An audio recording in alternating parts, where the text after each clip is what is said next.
Sanity. It's good to have you join us on NTA Lagos Channel 10 News at 7. Good evening and welcome. I am Cynthia Ikem.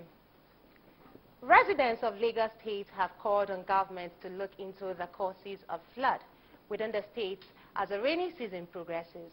Adobe Obiechina reports that the flood witnessed around Ikorodu Road affected vehicular movements and business activities.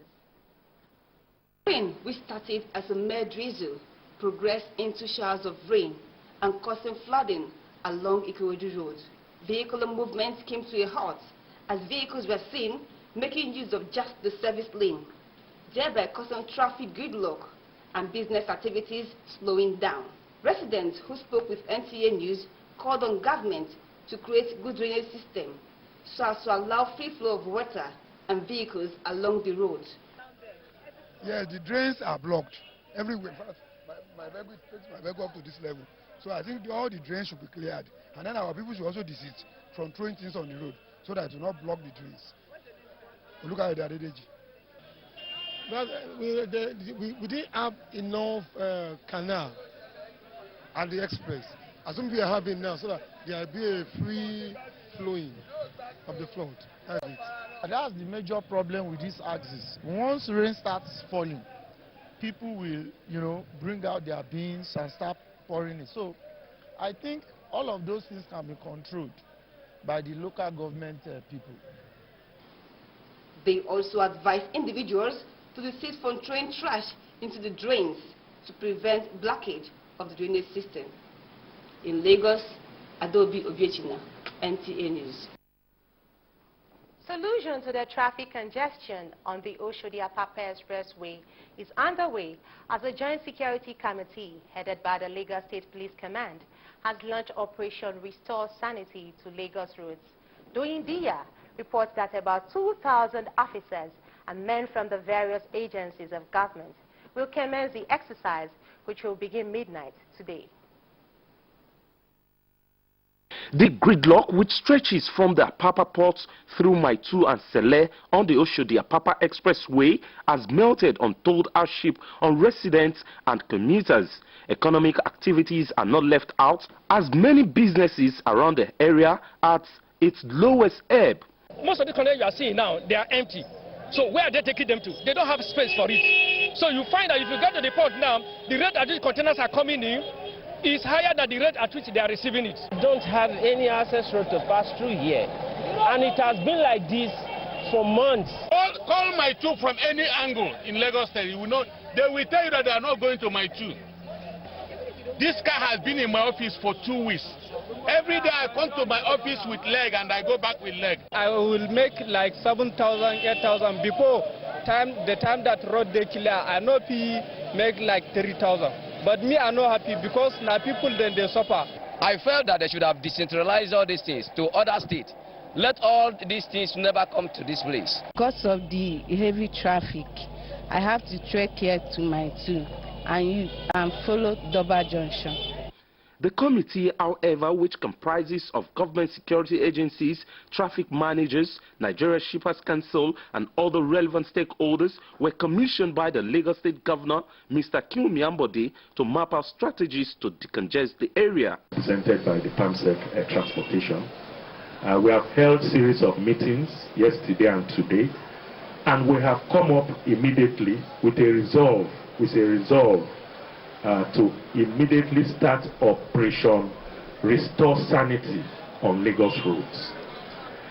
This operation, which kicks off tomorrow, Friday, by midnight, 0000 hours, is intended to move trucks and containers from our bridges, intended to move them from our roads and highways to designated locations. Even though relocating the bulk of articulated vehicles may not be an easy task, the committee says the deployment of special traffic equipment and proper enforcement will make the difference. With the renewed commitment by the Joint Security Task Force in Lagos State to embark on what it calls Operation Restore Sanity to Lagos streets, it is expected that in no distant time, the sufferings experienced on this road will be a thing of the past. In Lagos, during NTA News. Traders and business operators under the jurisdiction of the Eco Electricity Distribution Company, EKEDC, have registered their frustration resulting from inconsistent power supply and estimated billing system. Nusa Osula reports that the aggrieved traders took to the streets in protest against the developments.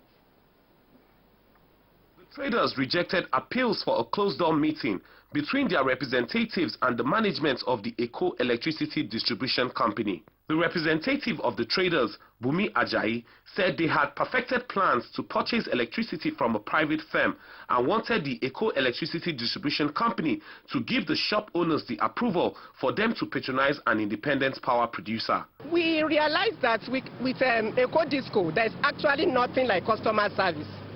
The only thing we get from Eco Disco is pay your bills.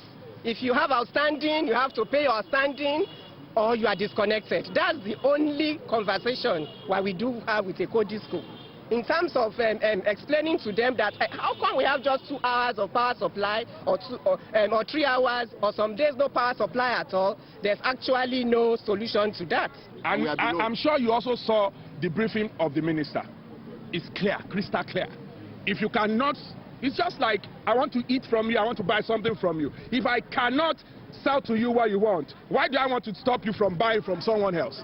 It's crystal clear. So you don't mind paying more if you're going to get... We don't care who supply us. We just want light. Managing Director and Chief Executive Officer of the Eco Electricity Distribution Company, Adiri Fadeibi, who later came out to address the protesters, said the EKEDC is regulated and guided by law and is trying as much as possible to solve the problems of power generation and distribution.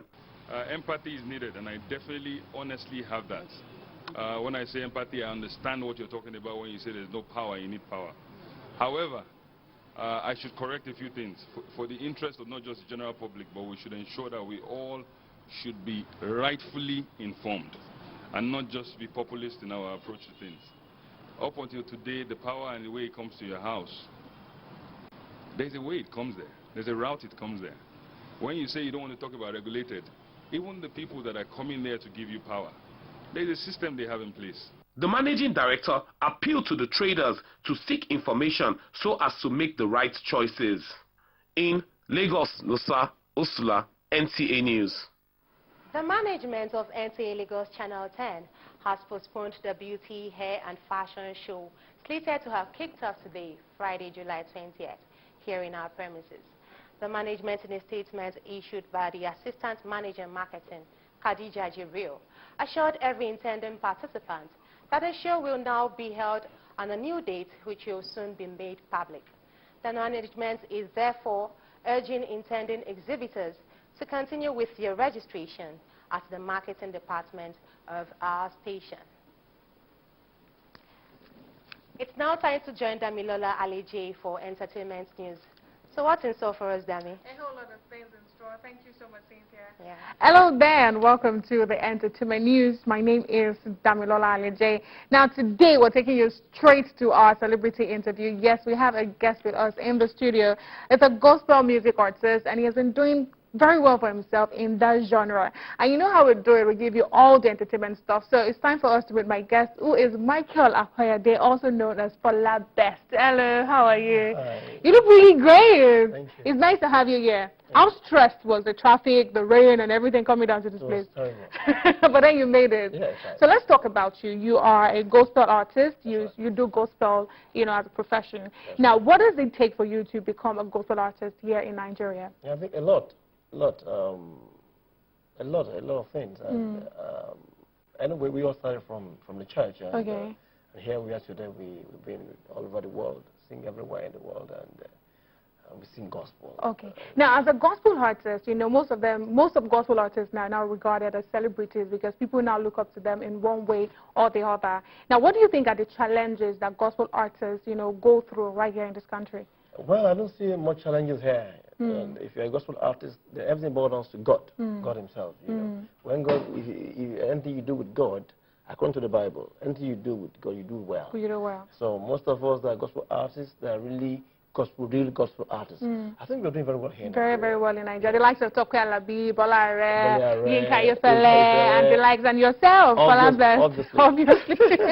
So now let's talk about you. How exactly did you start the gospel journey? Yes, I was in the banking industry when I started music. I was doing banking and music together. Yes, and later banking job became more tedious with my music thing, so I decided to leave banking job.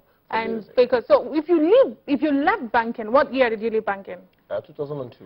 2002. So if you did leave banking in 2002 to focus on music, does that mean that music was practically selling well at that time, you know, in your career? Yeah, to some extent, I think it is. It is. Yeah, it is, because then those days I was paid less than 100, but then when I go for 2-3 concerts, you do well. So like, how many songs do you have with you? Do you have, you know, currently as a gospel artist? A lot of